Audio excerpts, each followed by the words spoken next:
Okay, so I'm just going to move on now to the first of our practitioner leaders, as we call them. So real commercial leaders who have stepped up to the plate here and have stepped into this agenda, both internally and externally with their businesses.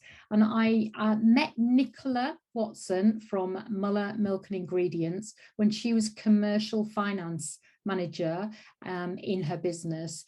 And Nicola stepped into leading part of this inclusion agenda, which I'm going to allow her to tell her story. But I'm so pleased that she's here. So welcome to Nicola Watson. Thanks very much, Amanda. Hello, everyone.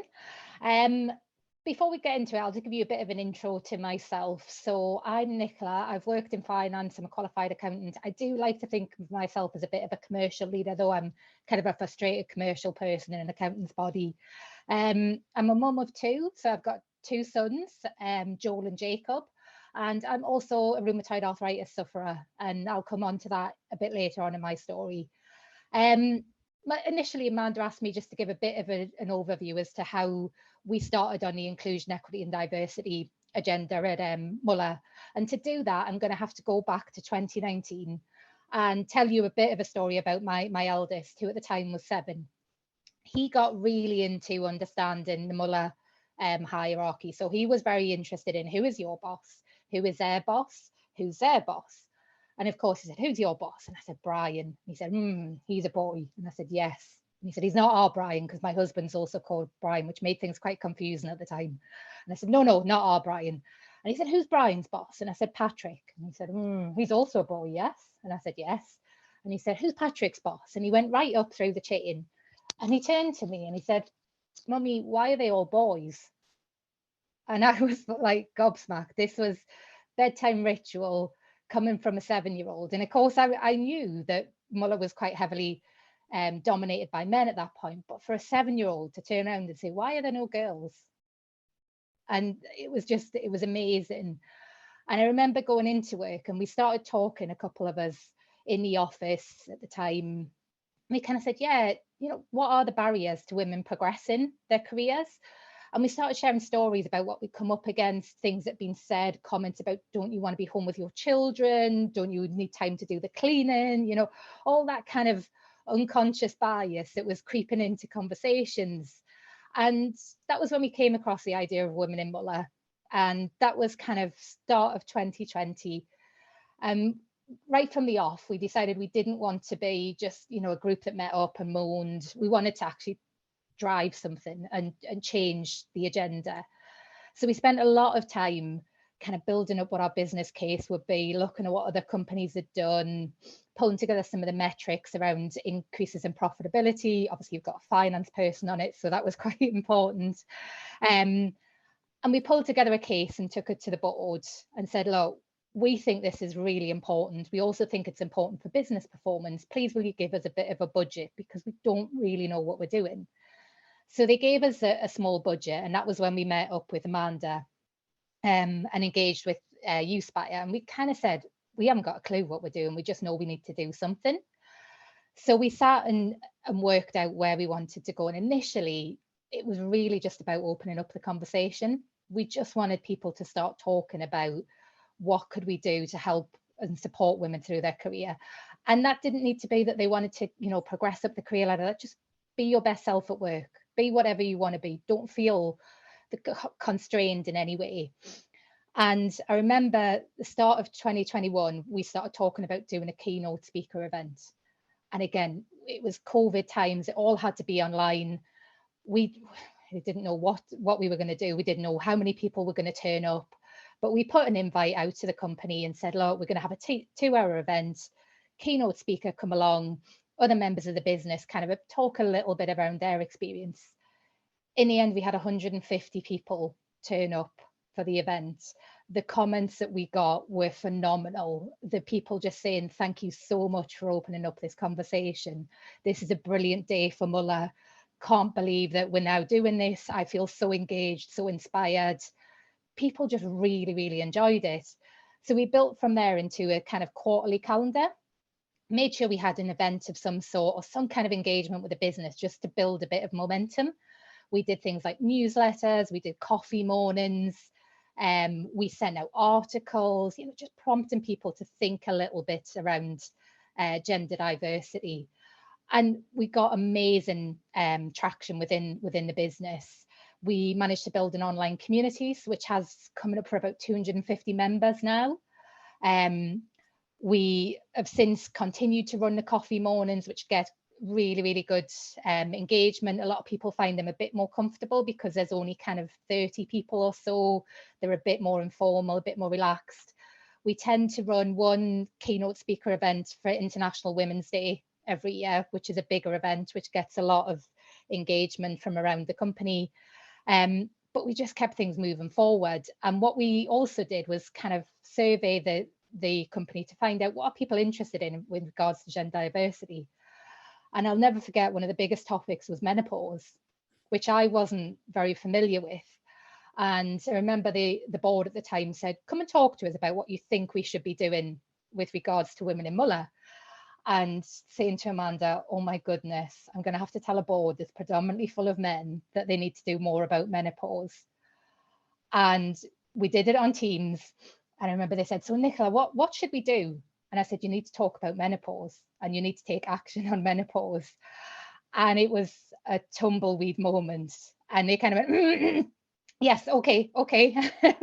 And it was really difficult. It was hard, it was hard stuff we were trying to engage people in talking about, but it was so important. And in the kind of October time, we ran a session around educating people on menopause and a bit of a drop-in session. And I'll never forget, there was one woman who said that she'd been contemplating leaving work because she didn't know what was happening and she thought she was just going crazy. And off the back of the session that we ran, she realised that actually she was going through the menopause and reached out to her doctor to get help. And that had helped her stay in work. And she managed to stay in work and get the support she needed. And that for me was amazing. This was a sign of what the group was bringing, because that lady was at the cusp of resigning had we not run that event. And yeah, it just brought to life. It's not necessarily it's small steps. It's, having that conversation, having that education, getting people talking about different things, and just opening up the dialogue and broadening people's perspectives. And I think the other thing that we noticed as we started to kind of build the momentum was we started to see that customers were looking for this. So we work a lot with the major retailers. Tesco were building it into their strategy. Co-op are obviously heavily interactive in this area. Sainsbury's had it in their strategy. And the other thing that we noticed was people, when they came to interview and you mentioned women in Muller, were like, oh my God, that's amazing, tell me more. And I remember the first time I told someone about it in an interview, and they were like, oh, brilliant, can you tell me a bit more about that? And what events have you done? And I think it just brought home to me how important this is, as some of the speakers I mentioned earlier. If you want to retain talent or you want to attract the best talent, this is a non-negotiable now. You've got to be doing these things. And we got great feedback from employees who've come in who said, yeah, I really saw where Muller was going. I loved it. This was a core kind of thing for me in joining the business. So I think that was really an eye-opener. I then moved up to FD kind of last April and stepped back a bit from the day-to-day running of women in Muller. But one thing that I mentioned at the start is I have rheumatoid arthritis. So as Muller, we've kind of focused on gender diversity and well-being. We're now starting to look at how we can expand out into other areas. And one of the areas that I'm keen to promote is kind of if anyone has a health condition, how do they open up that dialogue? And I've seen a lot of LinkedIn about companies, how do they make that transparent within there? Because something like rheumatoid arthritis, you wouldn't know I had it, but it does have impacts on my life. And I remember someone saying to me a couple of years ago as well, you talk a lot about gender diversity, you never talk about your arthritis. So I've taken that since I've moved up to FD quite seriously. I've written a couple of blogs on it, just trying again to open up the dialogue to make people feel that it's comfortable. And as Jackie mentioned, give people a safe space. So if the FD has arthritis and she's happy to talk about it, okay, let's see if I'm happy to talk about what's important to me as well. And that I think is really important. You've got to have that authenticity and that openness. So I guess if I were to give, just conscious of time, give a couple of my kind of key tips. I think in the early stages, you really need a good sponsor. So we had the Chief Operating Officer as our sponsor. He's now our CEO. The reason for that is we are heavily operations focused. We have a large number of the employees working ops. So to have someone who was in that area, who was also really passionate about this, was a big benefit. I think as well, reading a lot. So there's a lot of companies doing a lot of different things. There's a lot of ideas out there. That's really helped me, certainly looking at what's going on LinkedIn.